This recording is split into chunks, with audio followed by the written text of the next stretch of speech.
তাহলে বিড়ি খা। বিড়ি চলে তো যত ভুললো। সকাল সকাল আবার কি হলো? বাবা আমার আমাকে একটু ভালোবাসে না মা। আমার সকালে হাঁকালে গিয়েছে বাবার কাছে একটা বিড়ি চাপতে গেলাম, ধরে যে মালুম ঢিপ ঢিপ মেরে গাঁড় ফাটিয়ে দিল। আর মারা এগুলো সব নর্মাল ব্যাপার। খেপা চুদা, দিন দিন আমাদের বাপ বেটা সম্পর্কে গান মারিয়েছে, তুই বুঝি নর্মাল ব্যাপার? আরে মারা সব ঠিক আছে, বললে বিড়ি খা। বিড়ির জন্য বাপ বেটার সম্পর্ক নষ্ট হয়ে যাচ্ছে তোমার বাড়িতে। এখন এদিকে বাবা খুঁজছে ছেলেকে, যে বাবা ছেলে কোথায় গেছে। আরে তোরা এইদিকেই বসে থাকিস নাকি?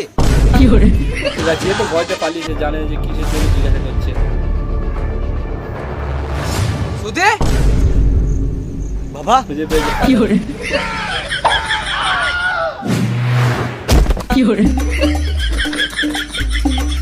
ছুট দেখে যায়। মামুনি ছেলে তুই বাড়ি আয়, তোকে আবার মারবো।